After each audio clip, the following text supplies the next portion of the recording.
Hello friends, मैं ऋषभ श्रीवास्तव आप सभी का अपने YouTube channel science and technology में एक बार फिर से बहुत बहुत स्वागत करता हूं।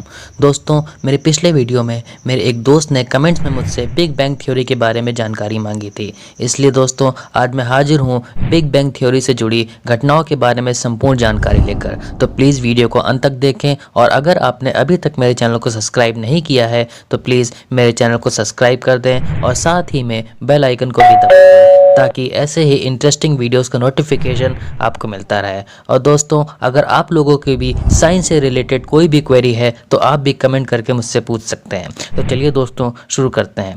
दोस्तों, हम सब के मन में ये प्रश्न जरूर उठता है कि हमारे आसपास जो इतना बड़ा ब्रह्मांड है, इस ब्रह्मांड की उत्पत्ति कैसे हुई, हमारे आसपास जो भी घटनाएं होती हैं उनकी शुरुआत कैसे हुई। तो दोस्तों, मैं आज आपको आपके इन सारे सवालों के जवाब दूंगा। पहले मैं आपको साइंटिफिक लैंग्वेज में चीज़ें बताऊंगा और बाद में उन्हीं चीज़ों को सिंपल वे में कन्वर्ट करके बताऊंगा, ताकि सबको आसानी से समझ में आ सके।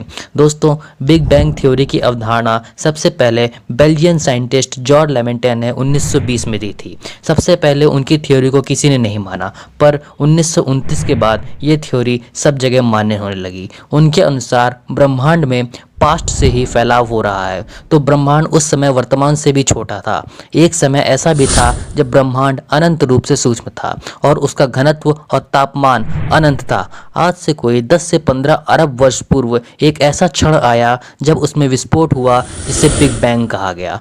वैज्ञानिक के अनुसार वो इसी क्षण को ब्रह्मांड की उत्पत्ति का क्षण मानते हैं।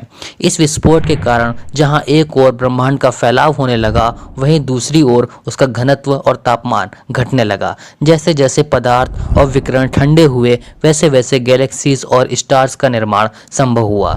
इन घटनाओं को घटित होने में अरबों वर्ष लगे हैं।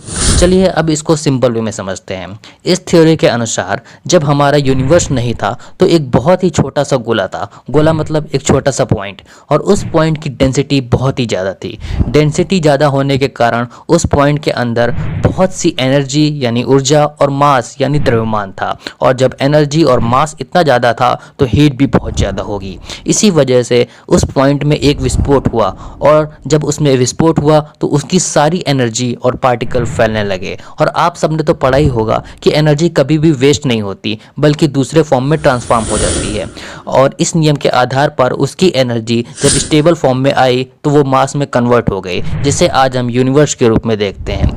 यही बिग बैंग थ्योरी बताती है।